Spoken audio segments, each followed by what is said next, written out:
जय श्री राधे।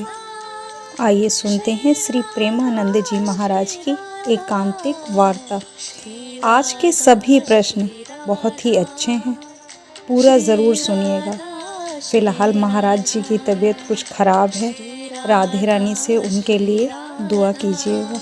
मेरे मन में बहुत से गलत ख्याल आते हैं जब भी जप करता हूँ या पाठ करता हूँ। अगर मन लग भी जाए तो पारिवारिक में पत्नी जी कहती हैं बड़ा ब्रह्मचारी बन रहा है, अभी बैठ के भजन कीर्तन कर रहा है। महाराज जी फिर सब कुछ बंद हो जाता है, फिर नाम जप भी नहीं चलता। तो ऐसे महाराज जी सही रास्ता बताएं। पत्नी के साथ पति का जैसा अभिनय चाहिए वैसा ही करो। नहीं देखो उत्तर मिला ना, बड़ा फिर वो गड़बड़ हो जाएगा। उसको लगना चाहिए कि आप उसके पति और आप पति धर्म का पालन कर रहे हैं। हंसना, बात करना, उसमें भी भगवान विराजमान है। और एक पति का जो कर्तव्य है अपनी पत्नी के प्रति, उसका निर्वाह करना, अंदर ही अंदर नाम जप करना और बाहर व्यवहार संसार का करना। जो अंदर ख्याल आते हैं नाम जप के समय, वो हमारे जो मन में भरे हुए हैं वही आते हैं, नए नहीं आते। क्योंकि नया तो नाम जा रहा है, तो हमारे अंदर जो गंदगी भरी हुई है माया की मन में, वो निकलती है। उस समय में घबराना नहीं चाहिए। भजन करने वाला लाखों को संभाल सकता है, तो क्या आप भजन करके अपने परिवार को नहीं संभाल सकते? तो यही चतुरता है, किस समय हमें कैसी बात करनी है। अब जैसे मान लो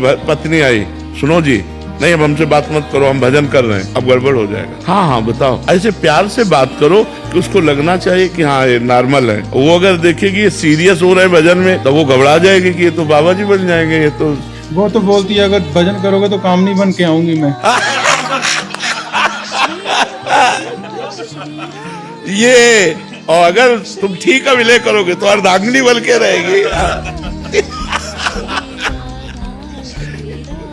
मैंने कुछ ही दिन पहले कॉलेज जाना शुरू किया है। वहाँ जब मैं अपने सहपाठियों से बात करती हूँ तो वो हमेशा लड़कों और अपने बॉयफ्रेंड्स की ही बात करते हैं, जिसकी वजह से मुझे उनसे बात करना अच्छा नहीं लगता। जब बात नहीं करती तो अहंकारी कहते हैं। अहंकारी को हमको कहें या हमको बेवकूफ कहें या पुराने जमाने की कहें, ये बात ठीक है, लेकिन हमको ऐसे बच्चों से बात नहीं करनी जो हमारे अंदर गंदी बातें डालें, जो गंदे संस्कार डालें, जो गंदे मार्ग में बढ़ने के लिए कहें। मित्र वही होता है जो अच्छे मार्ग में बढ़ावे। देखो, जब तक आप पढ़ाई में हो, जब तक आप अपने जीवन को किसी पद पर, किसी उन्नति पर ना, तब तक मनोरंजन में मत लगो। ये जो देह का गलत संबंध है, ये तुम्हारे मन को इतनी जल्दी खींच लेगा कि फिर पढ़ाई में भी मन नहीं लगेगा। आपको अपने मम्मी पापा की आज्ञा का पालन करने का मन नहीं लगेगा। धीरे धीरे आप व्यसन में उतर जाएंगे, धीरे धीरे आप गंदे आचरणों में उतर जाएंगे। जब आप बॉयफ्रेंड बनाओगे, जब आप गलत विचारों में फंसोगे, तो एक दूसरे के विचारों का आकर्षण होगा और वो तुम्हारे चिंतन पर दबाव डालेगा। चाहे वो कामासक्त करके, चाहे वो काम क्रीड़ा के बाद का दबाव, वो दबाव आपको धीरे धीरे व्यसन की तरफ ले जाएगा और व्यसन का दबाव पतन की तरफ ले जाएगा। हम आपको सुधारने के लिए प्रेरणा करते हैं कि आप ऐसे आचरणों से यदि युक्त रहेंगे तो आध्यात्मिक और आधुनिक दोनों उन्नतियां आपके पतन की तरफ चली जाएंगी। अगर आप संयम से रहेंगे तो आप आधुनिक और आध्यात्मिक दोनों उन्नति को प्राप्त हो सकते हैं। अपने पति अथवा बच्चों में से किसकी तरफ ज्यादा कर्तव्य निभाना चाहिए? दोनों की तरफ हमारा समान कर्तव्य है। एक जगह हमारा वात्सल्य है जो हमारे पुत्र हैं, और एक तरफ हमारा धर्म है जो हमारे पति हैं। धर्म का मूर्तिमान स्वरूप भगवान के स्वरूप पति हैं। जब दोनों में अलग होने की बात हो कि हम किस पक्ष में जाएं, तो पति पक्ष में, और पति को अनुकूल करके फिर पुत्र का पालन पोषण करना। पक्ष लेंगे पति का, लेकिन उसको अनुकूल करके वात्सल्य के द्वारा अपने पुत्रों की रक्षा करवाएंगे, अपने पुत्रों का पालन करवाएंगे। पर जब उस समय हमें अलग होने की बात आएगी तो हम पक्ष पति का लेंगे। पति का पक्ष इसलिए वो धर्म कहता है, वो हमारे प्रभु हैं, हमारे ईश्वर हैं, और फिर उनको अनुकूल करके हम अपने पुत्र का पालन पोषण करवाएंगे। दोनों के प्रति हमारा प्यार है, एक तरफ वात्सल्य है और एक तरफ हमारा धर्म के युक्त संबंध है, इसलिए हमें दोनों का आदर करना है। मैं अपने पतिदेव से बहुत प्रेम करती हूँ।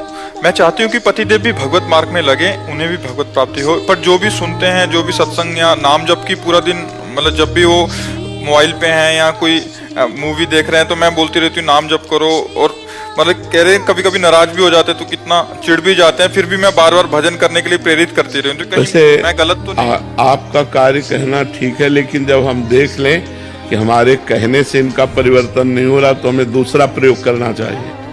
नाम जप करके उनको दे देना चाहिए, तो वो नाम जप जाकर उनकी बुद्धि का परिवर्तन करेगा। स्वयं नाम जप करो और अपने पति को प्रदान करो और वो आपके पति की बुद्धि का निश्चित परिवर्तन कर देगा। जब प्रार्थना करने से परिवर्तन ना हो तो भजन से परिवर्तन करो। आप भजन करो और उनको दे दो, उनकी बुद्धि का परिवर्तन निश्चित हो जाएगा।